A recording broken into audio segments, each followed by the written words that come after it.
Hello everyone, welcome to Sri Ram's IAS YouTube channel. This is your mentor Arzu Kakkad. I hope you all are doing well, things are fine at your place. With this, let's begin with today's session.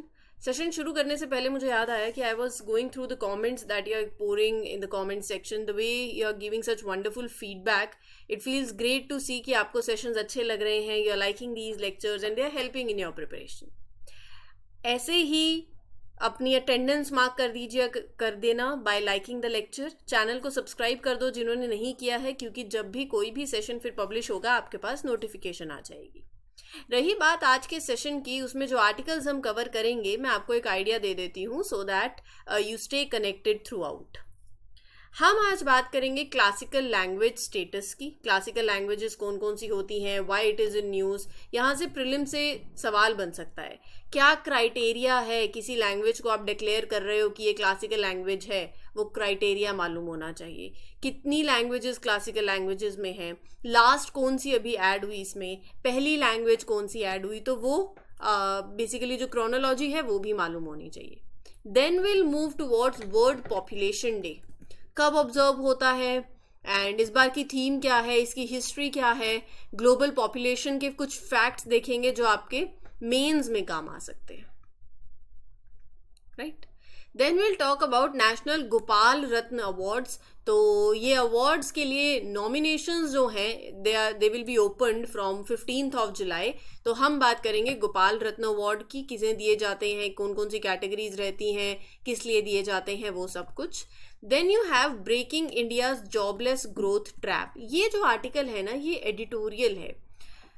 Hall he Indian express में ये editorial आया. इसमें हम बात करेंगे कि India में क्या ऐसे रीजंस हैं that are responsible for jobless growth. कि जॉबलेस ग्रोथ का मतलब क्या है.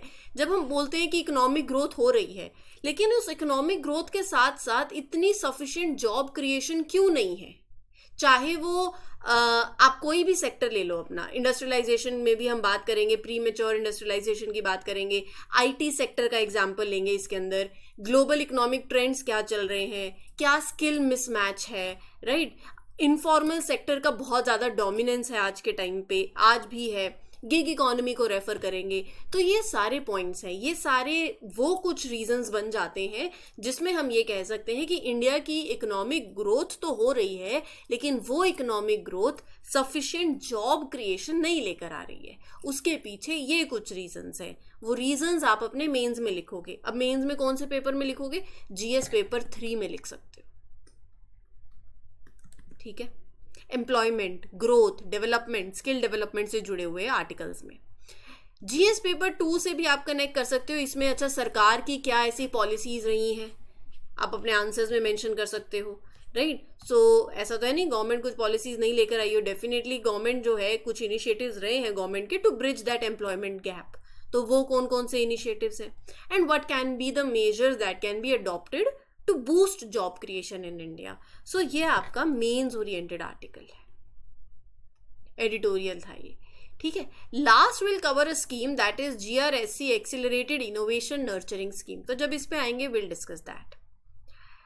I think without taking any time, let's simply start the session and there you go with the first article. News ये है कि सेंट्रल गवर्नमेंट ने हाल ही में डिसाइड किया है, क्या फैसला लिया है, मतलब क्या डिसाइड किया है, to make changes in the criteria for giving classical language status. अच्छा, कुछ क्राइटेरिया है वो मैं आपको बताऊंगी अभी. उस क्राइटेरिया में कुछ ट्वीक लाने की बात करी जा रही है. They have decided to tweak the criteria for giving classical language status to any language. If you are recognizing any language as classical language, so on what parameters, on what rules, on what guidelines, तो उसमें changes लाने की बात करी जा रही है. Classical language का मतलब क्या है, क्राइटेरिया तो बात की बात है. क्लासिकल लैंग्वेज वो एंशिएंट लैंग्वेजेस होती हैं जिनकी एक रिच हिस्ट्री हो, लिटरेचर हो. राइट. कुछ फैक्टर्स हैं, मतलब उस लैंग्वेज की, जैसे आपकी भी एज है, लैंग्वेज की भी एज है, कितने साल पुरानी है, उसका कल्चरल सिग्निफिकेंस क्या है. सो वो क्राइटेरिया डिसाइड करता है कि ये लैंग्वेज क्लासिकल लैंग्वेज होगी या नहीं होगी. So the criteria for a language to be given a classical language status, वो क्या क्या है. Let's take these points. उस लैंग्वेज में that language must have a recorded history या ओल्ड राइटिंग्स, ओल्ड टेक्स्ट आप बोल सकते हो, that go back to at least 1500 to 2000 years. So एक high, it should have a high antiquity in its early text. 1500 से 2000 साल पीछे चले जाओ अगर आप. So it should have an history that go back to these years. Writings हो उसमें, कुछ उसकी हिस्ट्री हो, ओल्ड टेक्स्ट हो. पहला criteria.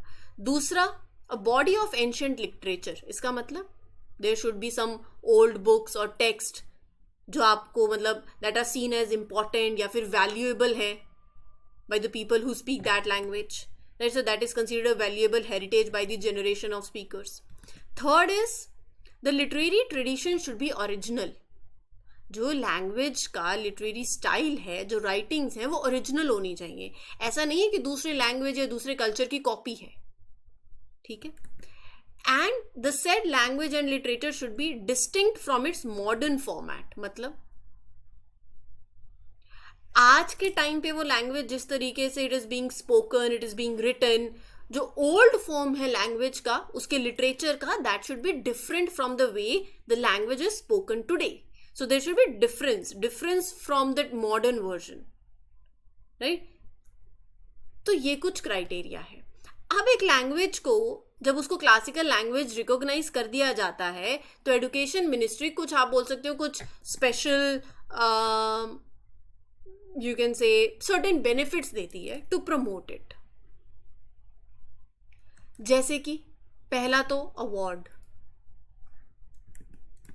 2 major annual international awards हर साल दिए जाते हैं उन स्कॉलर्स को who study this language or scholars of eminence in that particular language.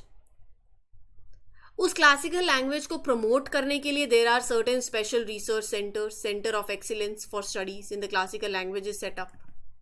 और university grants commission is requested to create a certain number of professional chairs, certain number of professional teaching and research positions कुछ central universities के अंदर for these classical languages.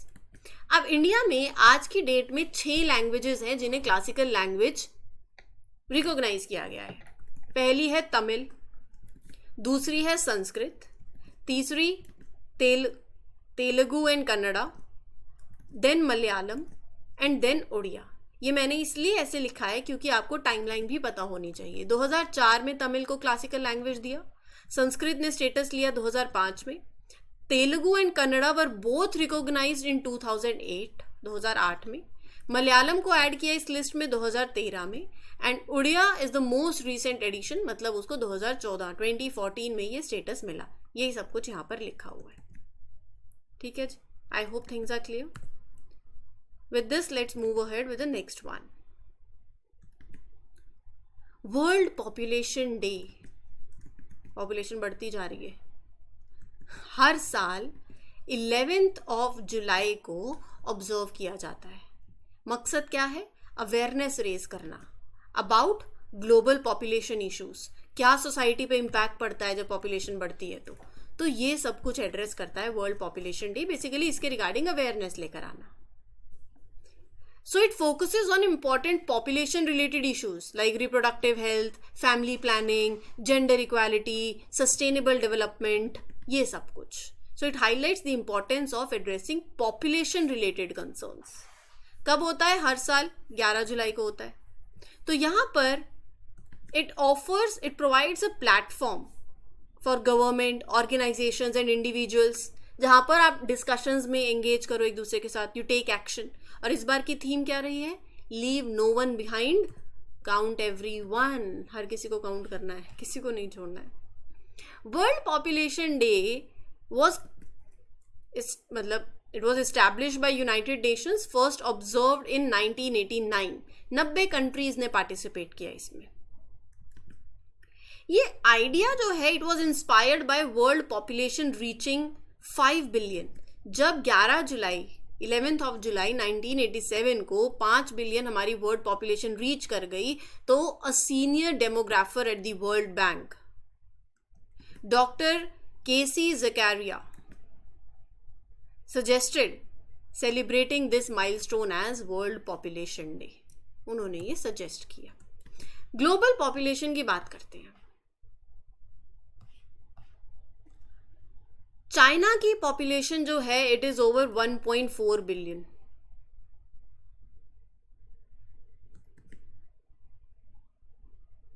But 2024 में it has started to decrease.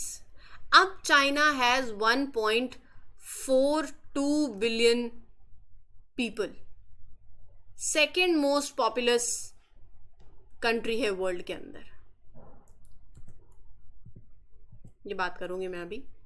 2011 में world की population reach करी 7 billion. 2022 में 15 billion. Sorry, it reached 7 billion and on 15th November 2022 it reached 8 billion. I'm sorry. United nation की projections ये suggest कर रही हैं कि ग्लोबल पॉपुलेशन 2030 तक अप्रॉक्सीमेटली ग्रो कर जाएगी 5 billion. It will grow to this number 9.7 billion by 2050 and 10.9 billion by 2100.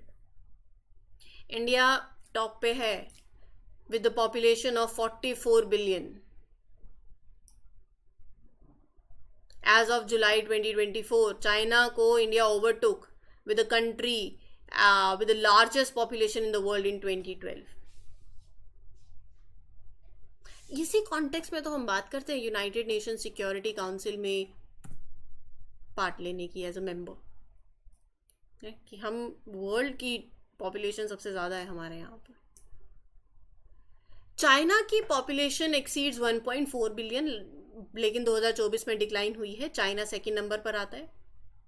US third most populous country है 341 million. More than half of the global population growth between now and 2050 is expected to occur in Africa. 2050 तक आधे से ज्यादा जो global population growth होगी वो Africa में होगी, जो कि highest rate of population growth होगी among all the major areas. And by 2050 the population of 61 countries mostly in Europe they are expected to decrease. ठीक है जी, चलिए इसी के साथ बढ़े हमारे नेक्स्ट आर्टिकल पे. नेशनल गोपाल रत्न अवार्ड के लिए नॉमिनेशंस जो हैं वो ओपन हो चुके हैं from 15th July. Gopal Ratna award नाम से अब पिक्चर से समझ आ गया होगा कि ये अवार्ड किस लिए है. फार्मर्स को एनकरेज करने के लिए, dairy cooperative who produce milk, farmer producer organisations को, आर्टिफिशियल इंसेमिनेशन टेक्नीशियंस को, तो ये उनको रिकॉग्नाइज करता है, उनके कॉन्ट्रीब्यूशंस को रिकॉग्नाइज करता है.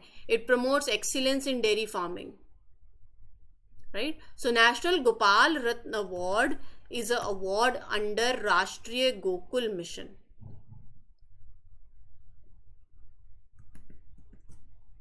ठीक है. Since 2021 the Department of Animal Husbandry and Dairying under the Ministry of Fisheries, Animal Husbandry and Dairying has been conferring National Gopal Ratna Award every year.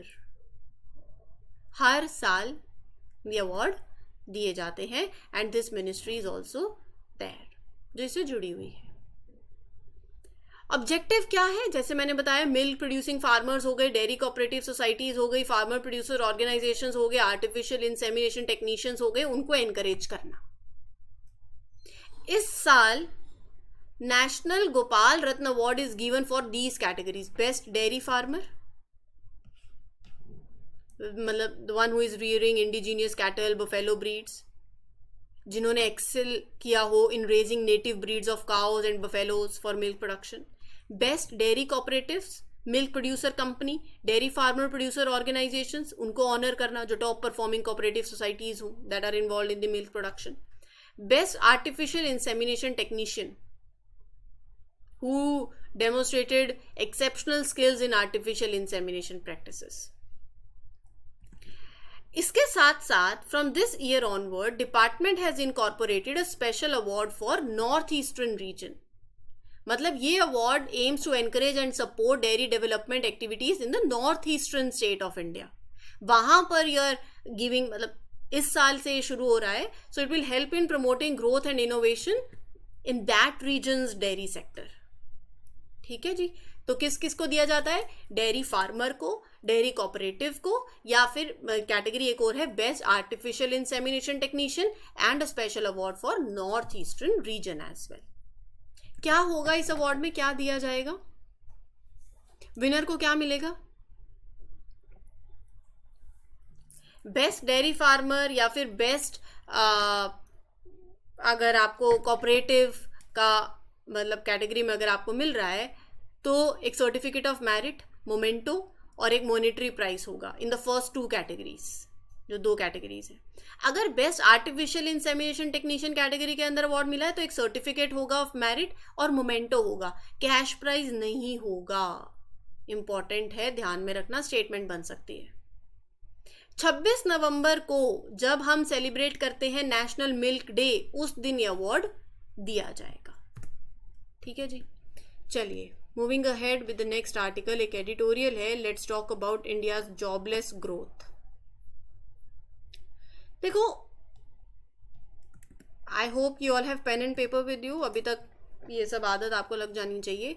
अब इस पर्टिकुलर आर्टिकल में मैं आपको नंबर ऑफ पॉइंट्स दूंगी, क्या measures हम ले सकते हैं, क्या रीजंस हैं जॉब ग्रोथ, जो जॉबलेस ग्रोथ के पीछे, वो आप पॉइंट्स लिखते चले जाइए. एक नोटबुक बना लो.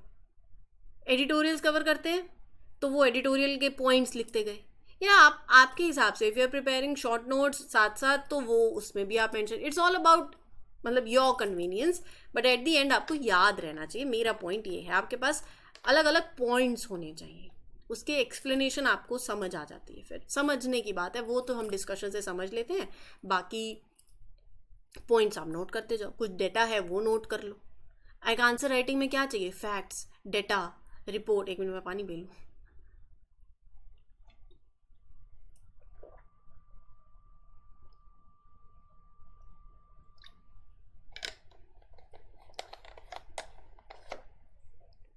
इतने बड़े बड़े हेडिंग में लिखा हुआ है कि इंडिया की जॉब प्रॉब्लम जो है, welfarism is not the solution, skill creation is.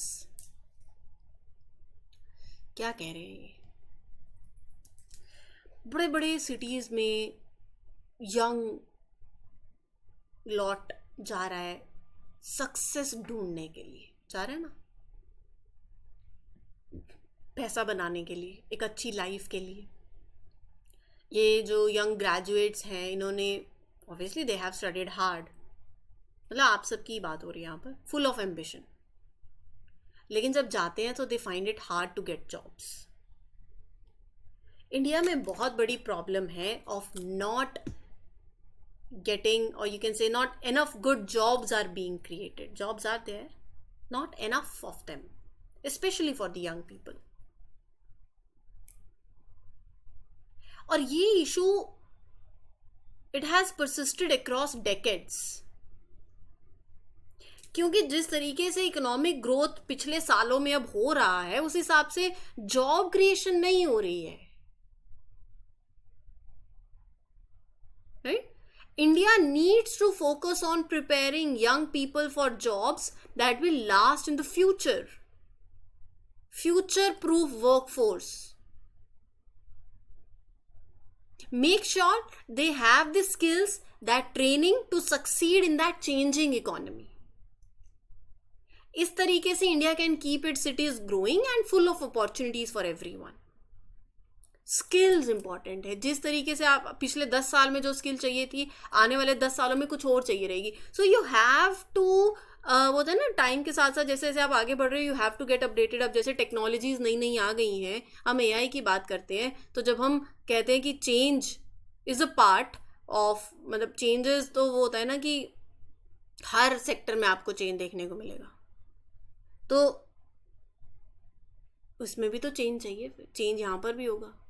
हम कॉन्स्टिट्यूशन को भी एक लिविंग डॉक्यूमेंट बोल देते हैं, राइट? सो उसके साथ साथ जैसे जैसे चेंजिंग इकोनॉमी है, आपको भी सक्सीड करना है, आपको वैसी स्किल्स चाहिए रहेंगी, आपको वैसी ट्रेनिंग चाहिए रहेगी. सवाल ये उठता है कि क्या कारण क्या है इसके पीछे कि इंडिया की economic growth is not creating enough jobs. What are those reasons? Let's talk about those reasons now.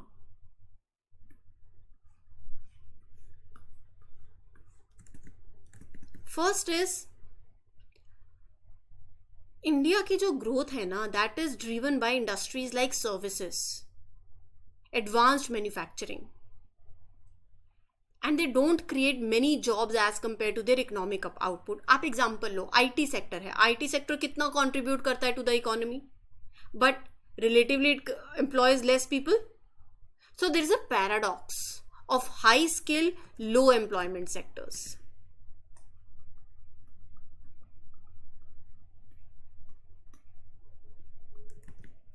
Are you getting my point? India की इकोनॉमिक ग्रोथ हो रही है majorly by the services, capital intensive manufacturing sectors, which generate fewer jobs as compare to their economic output. मान लो advance manufacturing की हम बात करें, आज बात करें सेमीकंडक्टर्स में जाने की, इलेक्ट्रॉनिक्स में. ये इकोनॉमिक इंडिकेटर, ये इंडस्ट्रीज जो हैं दे बूस्ट इकोनॉमिक इंडिकेटर्स, लेकिन लार्ज स्केल एम्प्लॉयमेंट अपॉर्चुनिटीज पे ये दे फॉल शॉर्ट. क्यों? क्योंकि लेस स्किल्ड वर्कफोर्स है. Then you have this premature deindustrialization. Now what do you mean by that? India is experiencing this premature deindustrialization. Developed countries के comparison में, unlike those, India का manufacturing sector is not growing enough to absorb the workers transitioning from agriculture. जो वहां से आ रहा है worker, हम बोलते हैं ना एग्रीकल्चर डोमिनेटेड है, अब ट्रांजिशन हो रहा है, वर्कर वहां से आ रहा है, तो you are not able to absorb that. क्यों? कंपटीशन बहुत ज्यादा है, ऑटोमेशन वाला जमाना आ गया, फिर जॉब अपॉर्चुनिटीज मैन्युफैक्चरिंग में कम हो जा रही हैं. देन जिस तरीके के ग्लोबल इकोनॉमिक ट्रेंड्स हैं, इकोनॉमिक पॉलिसीज जो हैं, सब कनेक्टेड हैं. इन अदर कंट्रीज लगा लो, वो आपके इंडिया के एक्सपोर्ट बिजनेस इंडस्ट्री को इम्पैक्ट करती है, इफेक्ट करती है. जॉब क्रिएशन कम होता है फिर इस सेक्टर में. रिसेशन कहीं आ जाता है, डिस्ट्रप्शंस होती हैं लाइक रिसेशन, वो इम्पैक्ट करती हैं जॉब स्टेबिलिटी को, जैसे टेक सेक्टर के अंदर हुआ. फिर आता है स्किल मिसमैच. इससे ये तो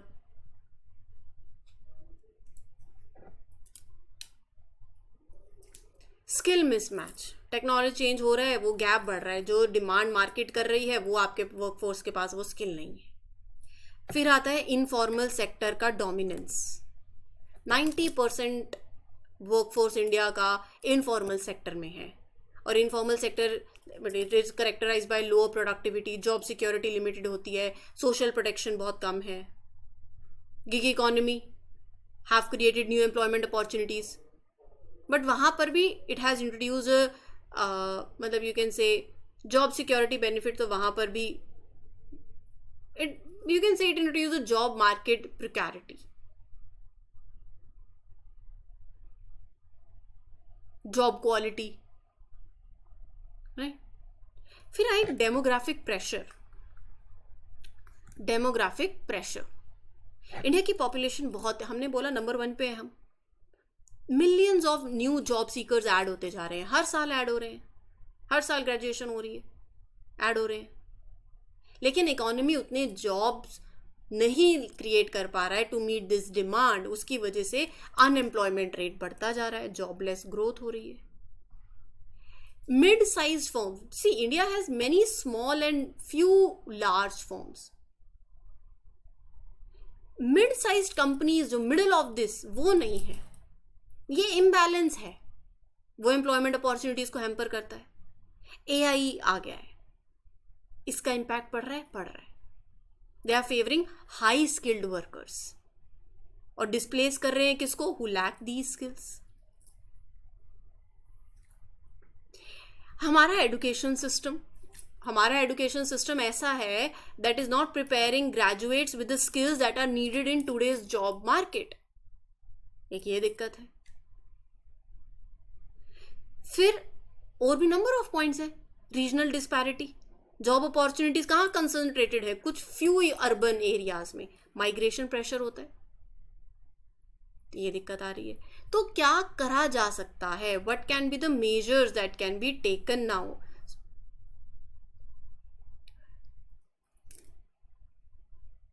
देखो, पहले तो localised skill ecosystem, create small centres.